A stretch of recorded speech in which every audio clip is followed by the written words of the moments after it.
देश सेवा ही ईश्वर सेवा है, यह मानकर मैंने भारत माता की सेवा के माध्यम से भगवान की सेवा की है।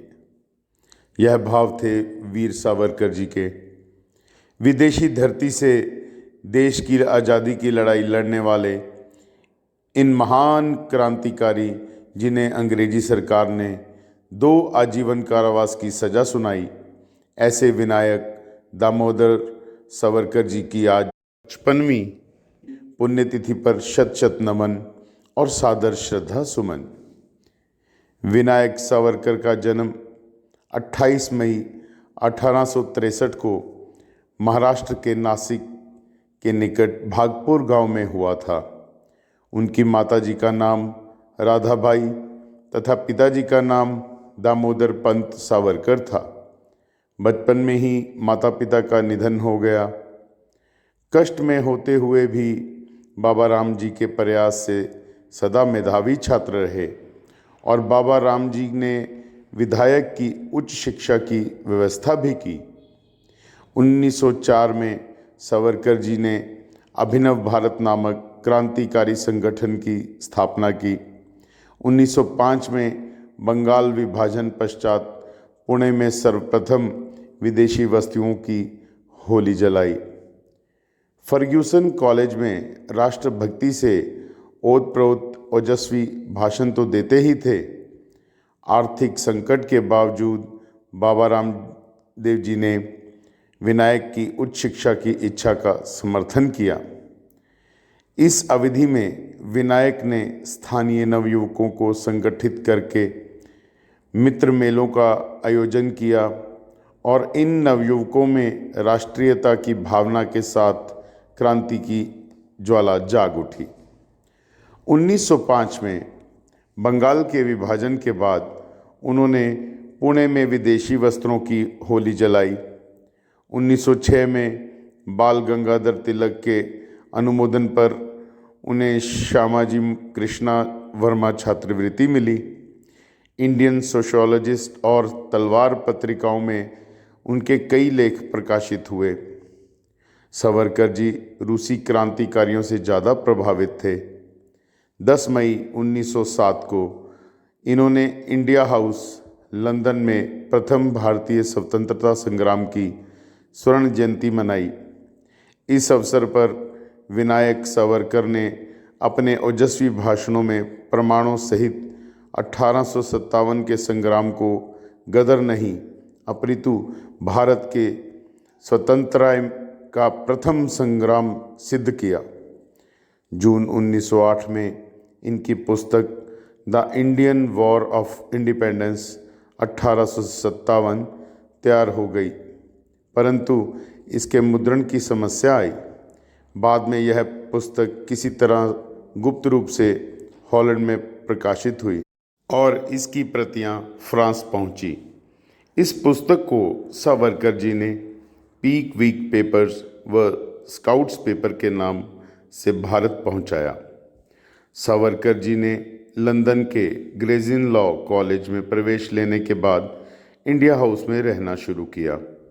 इसे श्यामा प्रसाद मुखर्जी चलाते थे। सावरकर जी ने फ्री इंडिया सोसाइटी का निर्माण किया, जिससे वे अपने साथी भारतीयों को स्वतंत्रता के लिए लड़ने के लिए प्रेरित करते थे। लंदन में रहते हुए उनकी मुलाकात लाला हरदयाल जी से हुई। 1 जुलाई 1909 को मदनलाल ढींगरा द्वारा विलियम हर्ट कर्जन वाइली को गोली मार दिए जाने के बाद उन्होंने लंदन टाइम्स में एक लेख लिखा।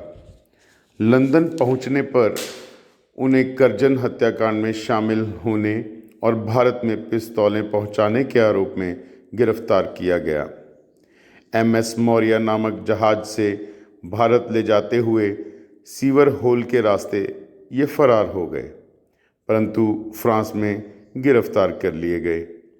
24 दिसंबर 1910 को उन्हें आजीवन कारावास की सज़ा दी गई। इसके बाद 31 जनवरी 1911 को इन्हें दोबारा आजीवन कारावास दिया गया। विश्व के इतिहास में यह एक अनोखी सज़ा थी। नासिक जिले के कलेक्टर जैक्सन की हत्या के लिए नासिक षड्यंत्र कांड के अंतर्गत इन्हें 7 अप्रैल 1911 को काला पानी की सज़ा पर सेलुलर जेल भेजा गया। यहाँ स्वतंत्रता सेनानियों को कड़ा परिश्रम करना पड़ता था। कैदियों को यहाँ कोलू में बैल की तरह जुतकर सरसों व नारियल आदि का तेल निकालना होता था। इसके अलावा उन्हें जेल के साथ लगे व बाहर के जंगलों को साफ कर दलदली भूमि व पहाड़ी क्षेत्र को समतल भी करना होता था। रुकने पर कोड़ों से पिटाई भी की जाती। 1920 में वल्लभ भाई पटेल और बाल गंगाधर तिलक के कहने पर ब्रिटिश कानून ना तोड़ने और विद्रोह ना करने की शर्त पर उनकी रिहाई हो गई। उनकी सोच थी कि अगर वो जेल के बाहर रहेंगे तो स्वतंत्रता आंदोलन के लिए जो करना चाहेंगे वो कर सकेंगे।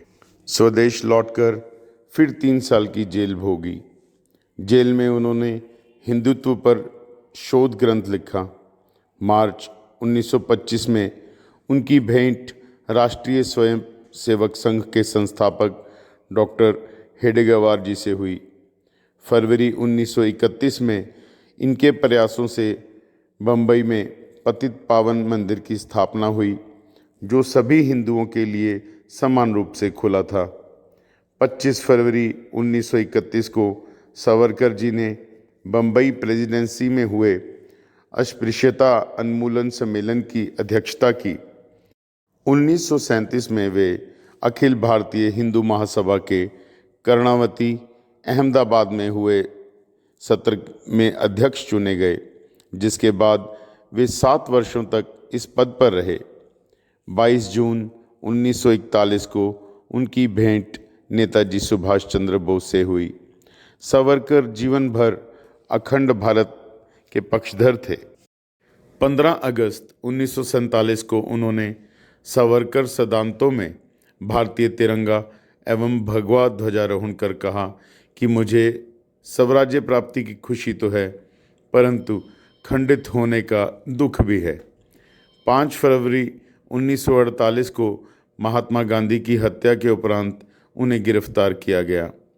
10 नवंबर 1957 को नई दिल्ली में आयोजित हुए 1857 के प्रथम भारतीय स्वतंत्रता संग्राम के शताब्दी समारोह में वे मुख्य वक्ता रहे।